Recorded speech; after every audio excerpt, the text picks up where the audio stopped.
Hello, warm wishes to all the lovely students of Spring Days watching this. I'm Deepa, your science teacher. We at Spring Days are trying our best to keep you busy and the learning process happening continuously during this lockdown period. As you all know that we are in a lockdown and we have stocked up our essentials like food, medicines, milk, etc. Talking about food, vegetables and fruits are very important part of our diet because they are a great source of nutrients like vitamins, minerals, proteins, carbohydrates and many more.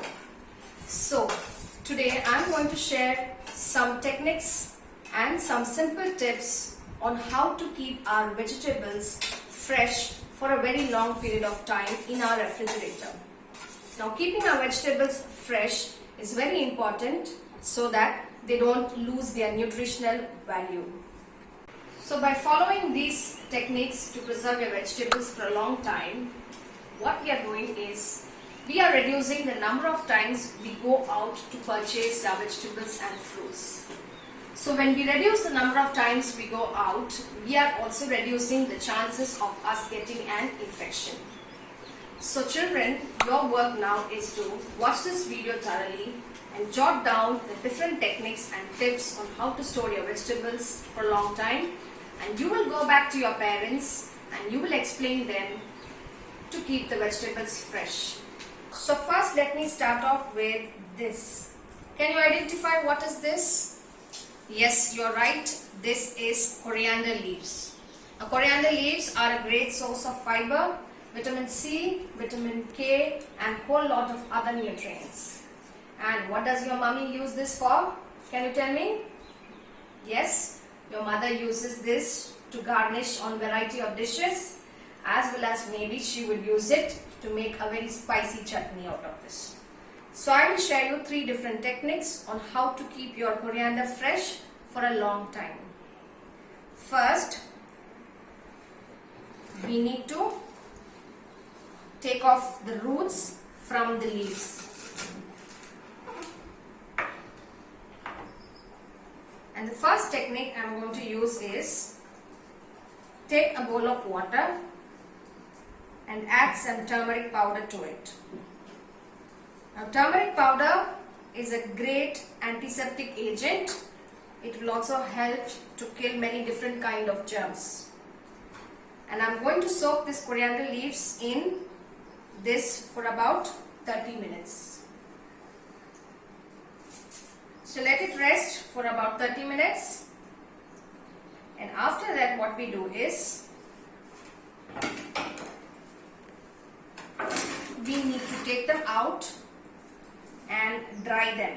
So you can air dry them or you can dry them using your kitchen towel.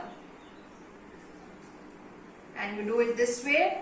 Spread the leaves on the kitchen towel and pat them dry, gently pat them dry. Make sure that no water is left on the leaves. You can use your kitchen towel or you can use your paper towels like these. So after you dry them completely, shift them to a container and first use a paper towel to cover this container.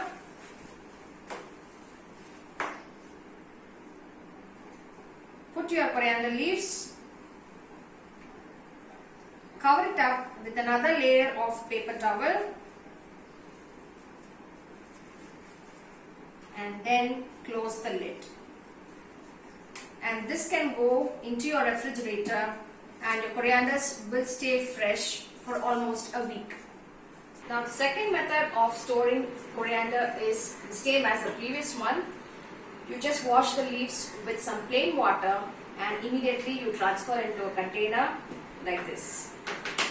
So it is similar as your first one, but instead of using turmeric water, we are using plain water to wash the coriander leaves.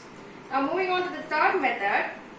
In the third method, we take some coriander leaves and we dip it in a jar of water, plain water, and you can leave this setup either inside the fridge or outside the fridge. And to cover it up, you need to take a polythene bag, put over the leaves and tie a rubber band. And by doing this method, your coriander can be fresh for more than a week. But one thing here is you have to keep changing the water inside the tumbler for every 4 or 5 days. So this method can be applied for storing coriander leaves both inside the refrigerator or outside the refrigerator. Next, how to store curry leaves. Curry leaves has lot of fiber in it. It contains lot of calcium, iron, folate, vitamin A, vitamin B6 and many other nutrients. To store curry leaves inside your refrigerator, you need to separate the leaves from the stems. You can wash it thoroughly with plain water, and you can do it in 2 ways. Either you store the green leaves as it is in the airtight container, or you can allow the leaves to dry completely under the sun and then shift it to an airtight container and put it in your fridge. Next, moving on to chilies. So green chilies give a lot of spice to your dishes, and they also contain huge amounts of vitamin C, vitamin A and vitamin B6. To store green chilies, you need to remove the stem of the green chilies. By snapping like this, remove the stem of the green chilies, because this will prevent the ripening process of the green chilies and they will remain as such in your refrigerator for more than a week. And after taking off the stem, we can store it in an airtight container. You can wrap it in your paper towel, or you can use even a Ziploc pouch like this. Now Ziploc pouches come in variety of sizes. You can choose according to your convenience and store your green chilies, or you can also wrap them in an aluminium foil and then put it inside your fridge. So these are the 2 ways of storing your green chilies. Now coming to how to store your green leaves. Now green leaves are a great source of fiber, huge amounts of vitamin A and iron is present in green leaves. Now green leaves, the entire bunch can be wrapped in a plastic bag or in a kitchen towel tightly, and then it can be kept inside your fridge.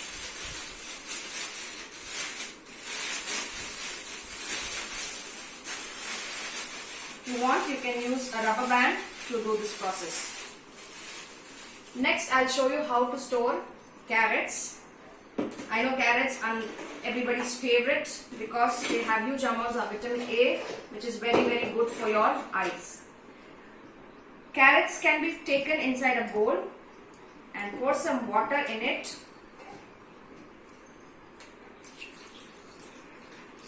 The entire container should be filled with water. Close the lid and then leave it inside your fridge. Now this is done because carrot will lose its moisture very easily when it is kept inside the fridge. So by keeping it in water, we can retain its moisture content. Next, moving on to cabbage. To store cabbage, you need to take a plastic wrap and you need to tightly bind it around the cabbage and then put it inside your fridge. This technique can also be used to store cucumbers, broccolis, cauliflowers, and cabbage is a good source of fiber, vitamin A, vitamin B and vitamin C. So likewise, even ladies' fingers is being stored in a polythene bag. You can use even Ziploc pouches for this, or I have a lock here which can also be used. So far I've been telling you how to store vegetables and fruits in your refrigerator. But there are certain vegetables and fruits which cannot be stored inside your refrigerator due to various reasons. And some of them are tomatoes. So tomatoes, if they are unripe, it's better not to store them in your fridge, because by keeping them in the fridge, it will slow down the ripening process. So it's better you keep them outside, and they will stay up to 1 week outside. And also by keeping tomatoes inside your refrigerator, it will slightly change the taste or flavor of tomatoes. So it is advised to keep tomatoes outside. Next, coming to potatoes. Potato is a vegetable which cannot be kept inside your fridge due to many reasons. One, because when you keep potatoes in a very cold temperature, the starch present in potatoes are converted into sugars, and this will make your potatoes soggy and they will get spoiled really quick. And second most thing, when you cook potatoes which are kept in the fridge, they might release a chemical called acrylamide, which can be harmful to us. And so potatoes should always be kept in a dry, cool and well aerated place, because if they are kept under direct sunlight or a lot of light, it can initiate the sprouting process and make your potatoes soft and undesirable. And they should also be kept in a very dry place, because potatoes can easily pick up moisture from the air. And the next vegetable that should not be kept inside your fridge is onions. So just like potatoes, onions also does not have a place inside your refrigerator, because even onions, which contains lot amount of starch, gets converted into sugars when you store them inside your fridge. And onions have a very strong odor which can be picked up by other vegetables and fruits inside your fridge. So onions are a strict no inside your fridge. And so if you have to keep them outside, you have to keep them in a cool, dry, well aerated and a cool place, because onions, again, if they are kept under direct sunlight, they will start sprouting and the onions will become very soft. And bananas. Bananas need not be stored inside your fridge, because the skin of bananas will turn into black if you store them inside your fridge, and also it will slow down the ripening process. So it's better to keep your bananas outside the fridge in a cool, dry and well aerated place. Now that you've seen different techniques on how to store your vegetables, I would like to shed light on more facts about your vegetables and fruits. One such fact is your fruits and vegetables are still alive. Yes, though the fruits and vegetables are cut off from the main plant, they are still alive because they undergo many chemical changes. And one such change is the production of ethylene. Ethylene is a plant hormone which initiates a ripening process in fruits. Ethylene is produced as a gas, and once it is produced, we can see lot of changes happening in fruits, like change in color, texture, smell, conversion of starch into sugars. Now, different vegetables and fruits produce different amounts of ethylene.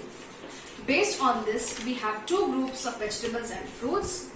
One which are ethylene producing fruits and vegetables, the other one which are ethylene sensitive.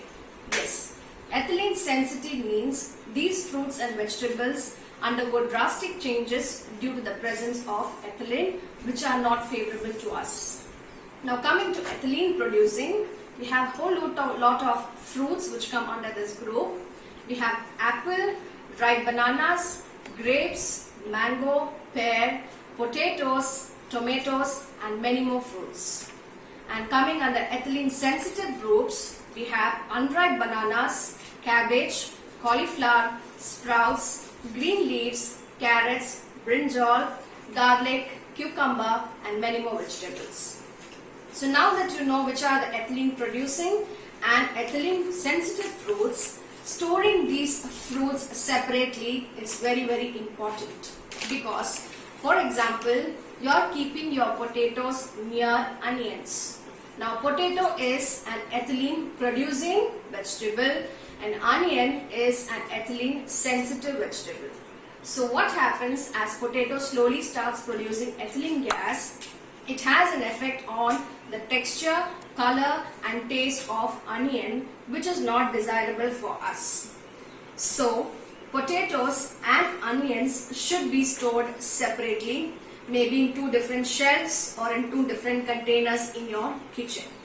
Likewise, make sure that you follow the same procedure for ethylene producing, for other ethylene producing and ethylene sensitive fruits and vegetables, so that they have a very long shelf life. So with this I conclude. Thank you children for watching this session, and I hope you made a good use of it. Stay home, stay safe.